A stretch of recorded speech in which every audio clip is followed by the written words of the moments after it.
what do I get if I take 1 cubed plus 2 cubed plus 3 cubed plus so on plus k cubed? This is a truly remarkable fact. It's called Nicomachus' theorem, and it says that the sum of the first k perfect cubes is the square of just the sum of the first k whole numbers.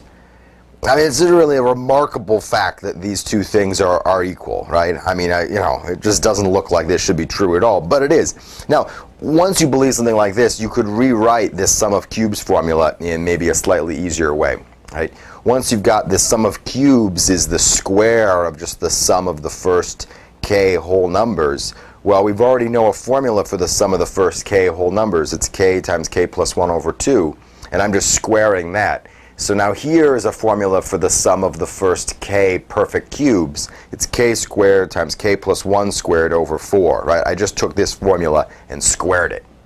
Again, there's a slick geometric proof of this fact. So let's add 1 cubed plus 2 cubed plus 3 cubed plus 4 cubed pictorially. Of course, the same argument is going to work in general if I add up the first k perfect cubes. All right, well, here's 1 cubed, right? Here's 2 cubed. It's 8 dots, but I've arranged them in a cube. Here's 3 cubed, right? It's 3 times 3 times 3, 27 dots, but I've arranged them again in a cube shape. And then 4 cubed would be 64 dots, but I haven't drawn all the dots in, right? So I want to count all of these dots.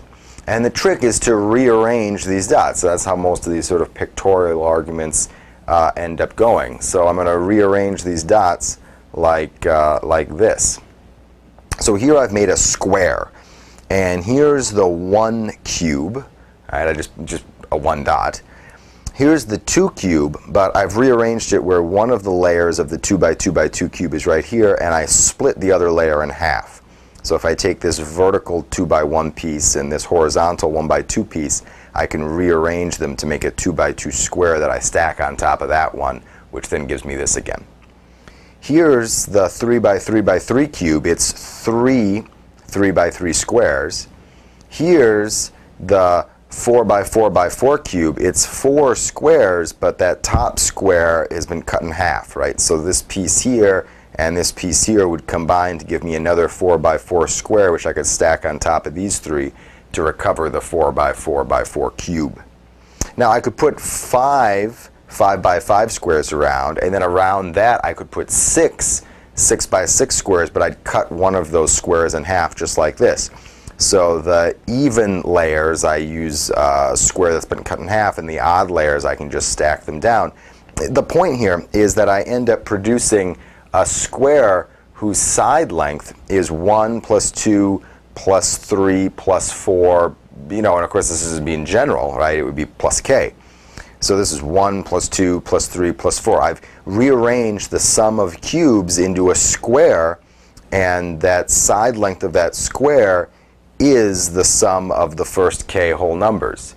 Good news now is that I've got a formula for the sum of the first k whole numbers.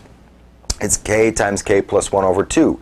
So the resulting square has side length k times k plus 1 over 2, which then means that if I take the sum of the first k cubes, it's that number squared. These kinds of formulas enable us to perform calculations that would be extraordinarily painful without access to these formulas. For instance, what if I wanted to add up the first 100 perfect cubes, right? That's the same thing as computing the sum, n goes from 1 to 100 of n cubed. Now, because I've got a formula for this, because this is the same as just the sum of the first 100 whole numbers squared, right?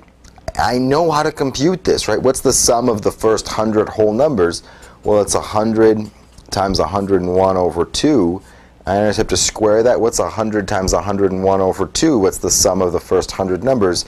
It's 5,050. And I just have to square this, and if I square this, I get 255,025,000, right? So I get about 25 million. And this makes possible, this calculation that would have been horribly tedious, right? But because I've got access to this formula, I can perform really amazing numeric feats, right? This would be horrible to calculate, but with this formula, I can just write down the answer. If you like these kinds of formulas, here's a challenge. Here's the challenge. What's the sum of fourth powers? The answer is going to be some polynomial in k, right? But you got to figure out which polynomial that is. One trick would be to plug in values, say k equals 1, k equals 2, k equals 3, and then try to find a polynomial that passes through those points. Now that's your challenge. And there's a long tradition here. Bernoulli, for instance, computed the sum of the first 1,000 tenth powers, and he did it 300 years ago. People have been thinking about these kinds of formulas for a really long time.